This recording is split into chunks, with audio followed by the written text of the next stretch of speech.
आपने बोला 10 लाख के अगर इनकम है तो 15% ना साल का मतलब 10 लाख का 15% कितना हुआ?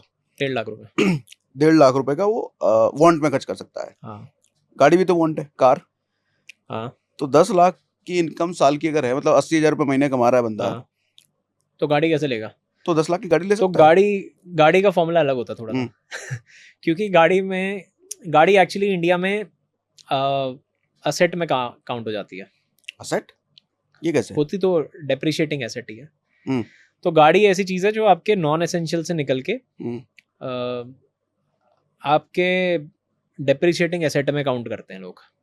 ठीक है, तो ऐसे तो मतलब आईफोन भी है आईफोन या कोई भी फोन है। नहीं है, आईफोन भी है, बात ठीक है। ये गाड़ी फिर भी ऐसी चीज़ है जो एक नॉर्म बन गया, अलग तरीके से देखा जाता है, और गाड़ी एक्सपेंसिव चीज़ है, तो गाड़ी के लिए भी अलग फॉर्मूलेज हैं। कैसे? गाड़ी का रूल है एक 24-10 रूल, बहुत प्रसिद्ध है। उसको मत फॉलो करो आप, आपको दिक्कत होएगी। क्या है ये? 24-10 कहता है कि जी 20% से ज़्यादा आपकी डाउन पेमेंट करो गाड़ी में। कि अगर 10 लाख की ले रहे हो तो 2 लाख की तो डाउन पेमेंट होनी चाहिए कम से कम। और 4 कहता है कि 4 साल से ऊपर की EMI मत बनवाना। 10 कहता है कि आपके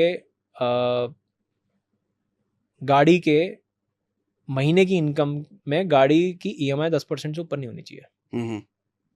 तो 24-10 रूल फॉलो करके अगर आप गाड़ी खरीदने जाओगे तो आप महीने की आई थिंक 2 लाख रुपए की कैश इनकम, तो इस हिसाब से इन हैंड इनकम पे किसी की 10 लाख की गाड़ी खरीद सकते हो। बस किसी 1 लाख रुपए महीने की सैलरी है, कितने लाख की गाड़ी 5 लाख की गाड़ी खरीद सकता हो। लेकिन ऐसा होता नहीं है, कोई 1 ऐसा लाख नहीं वाला होता, मैं बताता हूँ 5 लाख की गाड़ी में नहीं घूमता, उससे ऊपर ही घूमता है। तो 2 लाख रुपए जिसकी इन हैंड इनकम है वो 10 लाख की गाड़ी खरीद सकता है। लेकिन एग्जैक्टली डबल पे डेटा चल रहा है इंडिया का। अगर आपकी 2 लाख रुपए की इनकम है तो 20 लाख की गाड़ी कम से कम होगी आपके पास, ये है नॉर्म है। इंडिया में एवरेज सेलिंग प्राइस गाड़ियों का है 11.5 लाख रुपए। एवरेज सेलिंग प्राइस मतलब कि पिछले साल जितनी गाड़ियां बिकी हैं, 41 लाख गाड़ियां बिकी हैं, 41 लाख गाड़ियों का एवरेज प्राइस निकला 11.5 लाख रुपए। तो इंडिया ये 11.5 लाख रुपए की तो गाड़ी खरीद ही रहा है। वेरिएंट में हम टॉप मॉडल खरीद रहे हैं, सबसे ज्यादा बिके टॉप मॉडल्स हैं किसी भी गाड़ी के। पहले बेस मॉडल बिकते थे, बाहर से मॉडिफाई होते थे, फिर छोटे मोटे चेंजेस होते थे ना। आज से 15 साल पहले बेस मॉडल सबसे ज्यादा बिकते थे। तो कंजप्शन में आप चेंज ऐसे देखते हो कि भाई आज से 10 साल पहले 12 साल पहले आदमी अगर स्विफ्ट खरीदता था तो वो खरीदता सबसे सस्ती वाली, और फिर उसमें बाहर से 2-4 काम करा लेता था। आज वो खरीदता ही सबसे महंगी वाली है, टॉप मॉडल सबसे ज्यादा बिक रहे हैं। 2019 में 7.5 लाख रुपए था ये 11.5 लाख रुपए वाला प्राइस, तो 4 लाख रुपए गाड़ी का सिर्फ एवरेज प्राइस बढ़ाया है। ओके, कंजप्शन इतना है। आप डेटा समझ रहे हो क्या कहना चाह रहा हूँ मैं? कि आज से 4 साल पहले 7.5 लाख रुपए की गाड़ी खरीद रहे थे हम लोग, अब वो डेटा हमने 11.5 लाख पहुंचा दिया। बट सैलरी की ग्रोथ इस हिसाब से नहीं है। सैलरी की ग्रोथ तो नहीं है इस हिसाब से। सैलरी की ग्रोथ 7.5 लाख रुपए के हिसाब से हुई होगी, ज्यादा से ज्यादा 9.5 लाख रुपए, 1.5-2 लाख रुपए की ग्रोथ हुई होगी, उससे ज्यादा नहीं हुई होगी। पर कैपिटा कितना बड़ा होगा 5 साल में? कितना होगा? 85,000 रुपए कुछ है। ओके, तो आई थिंक 62 रहा होगा, 62-63 रहा होगा, एग्जैक्ट डेटा नहीं पता, लेकिन ये डेटा है जो देखना चाहिए। तो उतना नहीं बढ़ा, उतना सिग्निफिकेंट नहीं बढ़ा जितना गाड़ी का प्राइस हमने बढ़ा दिया। तो मैं बोल रहा हूँ ना कि 1 लाख रुपए का खर्चा आज से 10 साल पहले, वो उसमें महंगाई 50,000 की बढ़ी है। इन्फ्लेशन उस पर 50,000 का ही हुआ होगा, 50,000 रुपये हमने अलग से ऐड कर दिए खर्चे। तो वो यही सब है। तो मेरे को एक बात बताओ, 1 लाख रुपए कोई महीना कमा रहा है, कितने का फोन, कितने की गाड़ी, कितना घर का EMI वो दे सकता है? 1 लाख रुपए तो पहले तो उसको सिर्फ ये सोचना चाहिए मेरी इनकम कैसे बढ़ाऊं मैं। उसको और कुछ सोचना ही नहीं चाहिए। अगर किसी को 1 लाख रुपए बहुत ज्यादा लग रहे हैं ना इस टाइम पे, तो 2030 तक 1 लाख रुपए विल बी 10,000 रुपीज। कुछ नहीं है उसका। वो हर साल का आपने वो जीरो का फॉर्मूला देखा है? 10 गुना नीचे आ जाता है। 1950 से एक जीरो एक्स्ट्रा लगा है ना।